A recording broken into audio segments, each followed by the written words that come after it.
মানে কাউকে না কাউকে তো ছাড় দিতে হবে, হয় বিএনপির দিক থেকে অথবা জাতীয় নাগরিক পার্টির দিক থেকে, তা না হলে হয়তো একটা ওই যে অনৈক্যের কথা আসছে, সংঘাতের বিষয়টি আসছে। আপনি কি মনে করেন?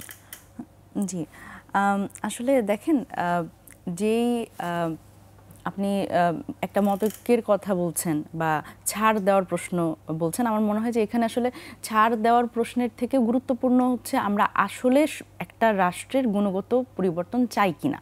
দেখেন, এমন কিন্তু না যে বিএনপি সহ অন্যান্য যে রাজনৈতিক দলগুলো আছে তারা কখনোই এই সংস্কারটা চায়নি, এটা কিন্তু এরকম না।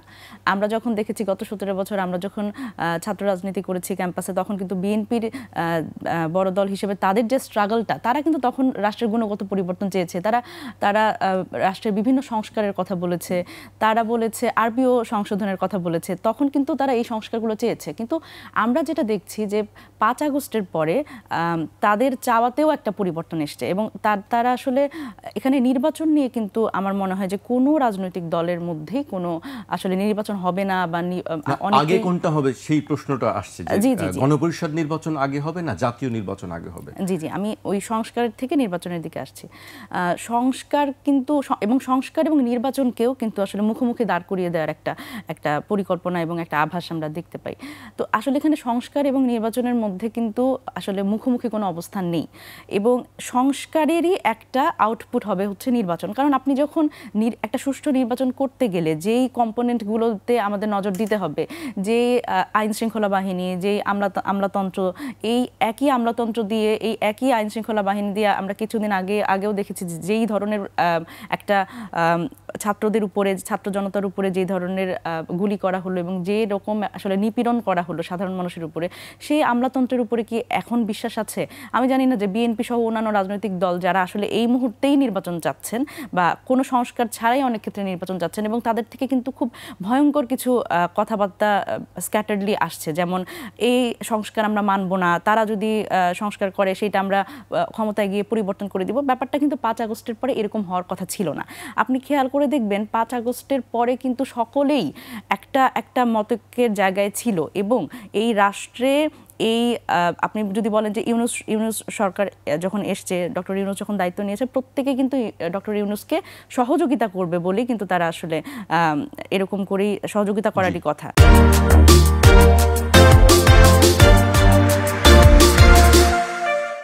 কিন্তু সেই জায়গা থেকে আমরা মনে হচ্ছে যে সেই জায়গা থেকে একটু সরে আসতে দেখছি রাজনৈতিক দলগুলোকে। কিন্তু দেখেন, আমাদের আরেকটা বিষয় বুঝতে হবে যে বিএনপি, ফুয়াদ ভাই যেটা বললেন যে তাদের তো একটা স্ট্রাগল আছে, তারা হয়তো ক্ষমতায় চলে আসতেন, যদি আমরা একদম ক্ষমতার পালাবদল যদি নিয়মিত হতো তাহলে সেক্ষেত্রে হয়তো তারা ক্ষমতায় থাকতেন। তো কিন্তু আমাদের একটা জিনিস বুঝতে হবে যে একটা ফ্যাসিবাদী ব্যবস্থা এত বছর ছিল, একটা স্বৈরতান্ত্রিক ব্যবস্থা এত বছর ছিল, স্বৈরতান্ত্রিক ব্যবস্থার মধ্যে থেকে রাজপথে আন্দোলন করে গণতন্ত্র প্রতিষ্ঠার জন্য নির্বাচন চাওয়াটা একরকম, এবং একটা অভ্যুত্থান হয়ে গেছে বাংলাদেশে ছাত্র জনতার আত্মত্যাগের মাধ্যমে এবং ছাত্র জনতার এটার জন্য জীবন দিতে হয়েছে। তারপরে কিন্তু শুধু নির্বাচন চাওয়াটা আরেক রকম, সেটা শুধুমাত্র গণতন্ত্র প্রতিষ্ঠা করে ব্যাপারটা কিন্তু এমন নয়। কারণ যখন একটা ফ্যাসিবাদী ব্যবস্থায় একটা সরকার পতিত হয়েছে এবং ব্যবস্থাটা ভেঙে, মানে ব্যবস্থাটা ভাঙার জন্য এত মানুষ আকাঙ্ক্ষা প্রকাশ করেছে, যেটা মানে কেউ কিন্তু আসলে কখন আন্দোলনের সময় বলে নাই যে শুধু একটা নির্বাচনের জন্য এই আন্দোলনটা, কেউ বলে নাই যে এই অভ্যুত্থানটা শুধুমাত্র নির্বাচনের জন্য। কারণ এইটা তো আমরা বহু বছর, আমরা যখন ছাত্র রাজনীতি করে আসছি, আমরা 2018 সাল থেকে বলছি, যখন আমরা নিরাপদ সড়ক আন্দোলন করেছি তখন আপনার মনে থাকার কথা আমরা কিন্তু ব্যারিকেড দিয়ে লিখে রেখেছি রাষ্ট্রের মেরামত চলছে, সাময়িক অসুবিধার জন্য দুঃখিত।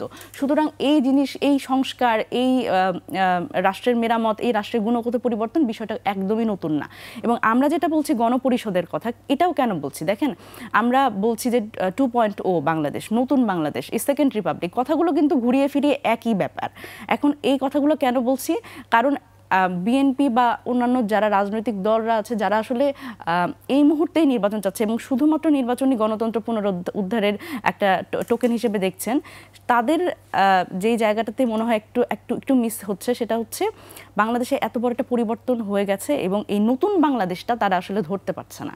এবং তরুণদের যে আকাঙ্ক্ষা, যে স্বৈরতন্ত্রের মধ্যে থেকে এত বছর আমরা থেকে, যখন আমরা নিজেদের মতামত প্রকাশ করতে পারিনি, ভিন্ন মত হলে আমরা ট্যাগিংয়ের শিকার হয়েছি, সেখান থেকে যে একটা নতুন জায়গায় আমরা আসছি, এই যে এখন অনেক ক্ষেত্রে আপনারা বলছেন যে অনেক অস্থিতিশীলতা দেখছি, সরকার বেগ পাচ্ছে সেটা হয়তো ট্যাকেল দিতে, আইন শৃঙ্খলার অবনতি, দেখেন এই সব কিছু কিন্তু আমরা বলতে পারছি এবং বিভিন্ন মতামত একসাথে আসছে, মনে হচ্ছে একটা কেওস লেগে যাচ্ছে, কিন্তু আসলে কিন্তু এই সবাই কিন্তু তৎপর, সবাই কিন্তু উদ্বিগ্ন, কিন্তু এই জিনিসটা কিন্তু আমরা গত 17 বছর দেখি নাই, শুধুমাত্র আমরা এক দিক থেকে ওয়ান চ্যানেল থেকে কথাবার্তা শুনেছি। সুতরাং এই জায়গাতে আমাদের মনে হচ্ছে যে না, হয়তো একটা সংকট তৈরি হচ্ছে, একটা মতানৈক্যর জায়গা তৈরি হচ্ছে, একটা হয়তো বিভেদের জায়গা তৈরি হচ্ছে। আসলে কিন্তু ব্যাপারটা না, সবাই কিন্তু রাষ্ট্রের একটা সুন্দর জায়গা, একটা নতুন বাংলাদেশ, একটা ভালো বাংলাদেশের আকাঙ্ক্ষাতেই আছে। সেই জন্য আমরা বলছি যে নির্বাচন প্রশ্নে আমাদের কিন্তু কোনো দ্বিমত নাই, এবং নির্বাচনের সময়ের ক্ষেত্রেও যেটা ডক্টর ইউনূস বলেছেন যে আসলে একটা জুলাই সনদের কথা বলেছেন এবং সকল রাজনৈতিক দলগুলোকে ঐক্যমত্যে আসার পরে তারপরে একটা নির্বাচনের কথা বলছেন। আমাদের শুধু একটাই ব্যাপার আমাদের চাওয়া, সেটা হচ্ছে এটা গণপরিষদ নির্বাচন হতে হবে, এবং আমরা কিন্তু বলেছি মানে সিস্টেমেটিক্যালি যদি আমরা বলি সেটা দুইটা নির্বাচনের কথা আমরা বলেছি, যে গণপরিষদ নির্বাচন তারপরে জাতীয় সংসদ। কিন্তু দেখেন এই জায়গা থেকে কিন্তু আমরা সরেও এসেছি, আমরা বলেছি যে এই দুটো নির্বাচন একটা নির্বাচনের মধ্যেই হওয়া সম্ভব, কিন্তু এইটা অস্বীকার করার জো নাই যে স্বৈরতন্ত্র থেকে আমরা গণতন্ত্রের দিকে যাত্রা, এই গণতন্ত্রের দিকে যাত্রার কারণে আমরা বলছি যে গণপরিষদ নির্বাচন হতে হবে।